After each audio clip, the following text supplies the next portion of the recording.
Bem-vindos a mais um No Brain No Game Cast e um No Brain No Game Videocast. E hoje a gente vai falar sobre algo importantíssimo, o que as empresas contratam, o que você tem que colocar no currículo para ser chamado para entrevista de emprego. Eu já vi muita dor de muita gente, eu já passei por isso muitas vezes. Por que a gente manda currículo para tanta empresa, independente do seu grau de experiência e qualificação, e a gente nunca recebe o feedback? Será que a gente é tão ruim para aquela vaga? O que é que está de errado? Eu vou te expor uma realidade que vem acontecendo na maior parte dos países que eu já trabalhei e que eu ainda continuo trabalhando, e isso tem feito a diferença em muita gente que eu dou mentoria e muita gente que participa da Escola de Carreiras. Para você que não conhece a Escola de Carreiras, acesse esse site aqui, ó, carreiras.school, para que você possa, o site para quem está no podcast vai estar aí embaixo, mas é o www.carreira.school, school, escola em inglês, para você se cadastrar e passar a receber aí as nossas newsletters sobre toda semana, vai ter vídeo, toda semana dica que é bem única para quem participa da Escola de Carreira. E a gente está lançando o curso pela segunda vez, abrindo turma daqui a pouco, então você não vai querer perder essas informações se você de fato quer conseguir uma promoção no trabalho, um aumento no trabalho, carreira internacional, melhorar a sua carreira de alguma forma. O curso é feito para isso, baseado com a minha experiência, baseado com a neurociência também da performance. A gente fez uma coisa bem legal, os primeiros alunos já terminaram o curso e depois a gente vai mostrar para vocês o feedback de todos eles. Foi uma turma pequena que a gente fez para poder qualificar essas pessoas de uma forma melhor e saber o que extrair de melhor e o que mais impacta na carreira delas para que outras pessoas se beneficiem numa escala maior. Então, se cadastre na carreiras.school para você poder ficar atento a tudo, e daqui a pouco a gente lança o nosso curso, daqui a um mês e meio mais ou menos, você vai ter mais informações em muito breve sobre isso. Hoje a gente vai falar sobre qual é a coisa mais importante de se ter no currículo. O CEO do LinkedIn falou um pouco sobre isso também, né? Sobre as questões de que chamam mais atenção hoje na contratação de profissionais, e eu concordo totalmente com o que ele falou, e por isso eu decidi gravar esse vídeo, porque vai impactar diretamente no seu currículo.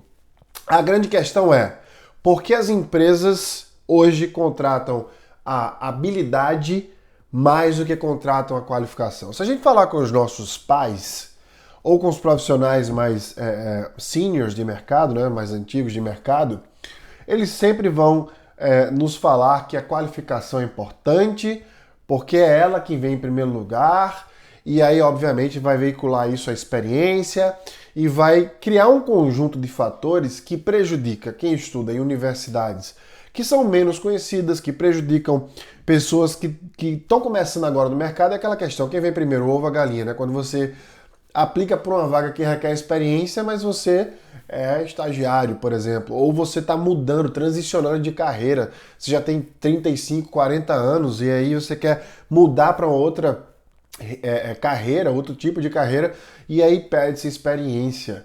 E aí como é que você consegue esse emprego se você não tem essa experiência? Por exemplo, se você não tem essa qualificação em Harvard, Stanford ou FGV, muitas vezes aí no Brasil, ou Fundação Dom Cabral, ou USP, etc. Então tem sim uma forma de você conseguir isso no seu currículo, porque hoje as empresas contratam quem tem uma qualificação de habilidade, quem tem um mindset, na verdade, focado em crescimento. Então, acabou hoje, eu lembro quando eu me propunha a me candidatar para vagas de trainee, e aí eu olhava os caras na dinâmica de grupo que tinha sempre, os caras estudavam na USP, na FGV, na ESPM, e eu, coitado, lá de Maceió, tinha estudado numa faculdade que na época chamava-se Faculdade de Alagoas, que depois foi comprada pela Estácio de Sá, mas que ninguém conhecia a Faculdade de Alagoas, né? E aí eu botava numa sala com aqueles caras, um monte de gente que tinha estudado no exterior, etc. Eu falava, porra, não vou conseguir ir para lugar nenhum, ninguém vai querer nada comigo. E pelo contrário, nas dinâmicas de grupo eu fui me destacando e cheguei na final de vários processos de Enem. Então, o que é que me fez chegar até lá? Porque qualificação é importantíssima, educação é importantíssima, é óbvio, eu sempre falo isso, eu sempre falo que educação é o que vai fazer a diferença na sua vida. Mas Se você não tiver um mindset de crescimento, o learning mindset que eu ensino no curso, inclusive, como obtê-lo, você não consegue dar um passo para o crescimento. Você não demonstra que você é uma pessoa que está apta a ter esse crescimento no dia a dia. E quando você vai para uma entrevista de emprego, e você deixa isso claro no seu currículo, essa mentalidade, na entrevista de emprego mais claro ainda, o recrutador ou o hiring manager, como a gente fala, que é o cara que vai te contratar para trabalhar para ele, você vai reportar para ele olha para você e fala, tudo bem, não sei nem qual é a sua faculdade que você fez. E para ser sincero, nem importa muito. Dependendo do cargo, obviamente. O que importa é você ter essa habilidade de aprender rápido. Porque se você vai para uma empresa, preste atenção, numa formação de Harvard, Stanford, etc., e o Vale do Silício contratou milhares de pessoas de Stanford. Né? Quando você chega na empresa, a empresa quer transformar a cultura para todo mundo. Que todo mundo entre naquela cultura, etc. Então imagine só a cultura que vai ser engessada de várias pessoas da mesma universidade. Ou ainda, vai haver uma desconstrução dessa cultura da Universidade de Stanford quando você contrata, por exemplo, porque ali não é mais universidade. Ali é uma empresa que precisa de resultados. Então é muito melhor eu te treinar. Tanto que várias empresas grandes têm universidades próprias. Tesla, a própria a Bimbev aí no Brasil tem, que treina você. Toda empresa grande que eu conheço tem um esquema de onboarding que chama, que é treinamento quando você entra nela. Para que você entre na cultura, para que você entenda os produtos dela, para você exercer sua função. Então você precisa ter habilidade da função, você não precisa ter qualificação da função na universidade de ponta. Então a habilidade é superior ao diploma. O diploma para várias áreas vai morrer. A advocacia vai perder 80% dos seus advogados nos próximos 10 anos.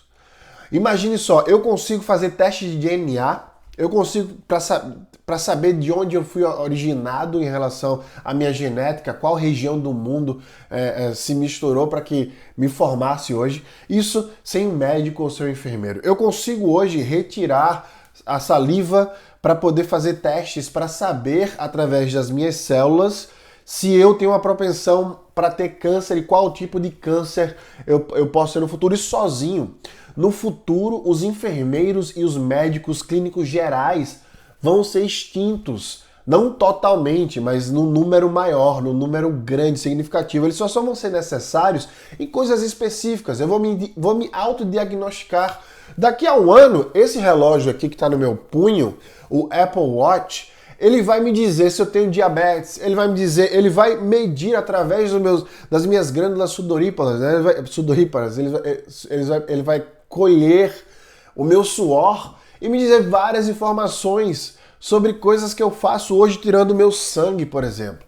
Ou seja, em casa, ele vai mandar mensagem, eu vou ter um app que vai me informar tudo isso. Eu simplesmente me direciono a um hospital e eu mostro esse diagnóstico. Então eu vou me autodiagnosticar. Eu tenho hipertensão, então eu consigo medir a minha pressão sanguínea com aparelhos em casa que enviam tudo para um app. Eu consigo pesar-me e a balança já é conectada através de Wi-Fi e Bluetooth ao meu celular. Então, a tecnologia, eu vou gravar uma série sobre isso, ela vai sobrepor várias áreas da profissão. Não é só o cobrador da catraca de um ônibus, não é só o pessoal da limpeza. Várias hierarquias em relação a áreas diferentes vão ser substituídas, porque a tecnologia, né, chegou com esse peso e você vai precisar se qualificar, e a sua habilidade que vai fazer isso. Imagina, minha primeira formação é em administração. Eu fiz cursos depois em neurociência e inovação. O que é que isso tem a ver com a minha área? Tem a ver que eu puxo essas coisas para precisar, né? Aliás, com essa precisão de sempre estar me transformando, entendendo de coisas para conectar os pontos. Então, habilidade é superior ao diploma nesse aspecto. Hoje eu estou estudando uma língua nova, eu estou fazendo um esporte novo e eu estou fazendo o curso de música de um instrumento novo. Então, essas três coisas, elas se complementam, porque elas geram o que a gente chama de neuroplasticidade, que também ensino no meu curso. Então você precisa investir mais nas suas habilidades. E como é que você expõe isso no currículo, que é a grande sacada? Você expõe isso no currículo falando dos seus accomplishments, como fala, é que as palavras são perdidas para mim em português, por isso que eu fico falando em inglês, não é para me mostrar não, mas as nossas conquistas, na verdade, é que vem à tona e você precisa expor ela. Então não force a barra nas qualificações, nem nas empresas que você trabalhou, falando das empresas ou falando muito das qualificações. Isso você tem que colocar de forma objetiva. Onde você tem que fazer o elefante do currículo, que eu chamo, e também mostro na escola de carreiras, no curso, é nas suas habilidades e o que você conquistou com elas. Né? É como a habilidade que você tem de aprender, a habilidade que você tem de perceber, do seu mindset, etc., algo que é inerente a você peculiarmente, fez com que você atingiu seus objetivos. E dê nome aos bois. Coloque números no seu currículo. Coloque como a sua habilidade levou ao crescimento. Lembre-se, as empresas contratam você e pagam você por uma atividade que elas esperam que você exerça, que está atrelada a um resultado. Então, exponha essa habilidade e conecte ela. Como com essa habilidade você conseguiu o resultado esperado? É isso que as empresas contratam. Acabou a era do diploma. Pouco a pouco a gente vai percebendo isso em diversas áreas do mundo, em diversos países do mundo. O diploma, em diversas áreas, na grande maioria, se não for especialização, se não for específico, como falei, ele vai morrer. Administração, jornalismo, a maioria das áreas que não requerem essas coisas específicas. As empresas hoje contratam a sua habilidade muito mais do que o seu diploma. Se você for um programador, por exemplo, é óbvio que em várias áreas a universidade é tradicional e por ter essa tradição de ter professores que são os melhores do mercado, é óbvio que isso faz um diferencial. Mas imagine só, um dado importantíssimo sobre diversidade. Tem um estudo que saiu da Harvard Business School, na Harvard Business Review, falando sobre o quão a diversidade aumenta os resultados da empresa. Quanto mais pessoas de background diferentes você tem, quanto mais pessoas de diversos lugares, países, cores, sexualidade, sexo, aliás, você tem na empresa, você consegue resultados melhores, porque as ideias se complementam. Então, dito isso, as empresas que trabalham com inteligência de escolha para otimizar os seus resultados fizeram a escolha certa e isso vai mudar a forma que a gente contrata no mundo inteiro. Então, a sua habilidade vale mais do que aquele diploma que você tem guardado numa gaveta.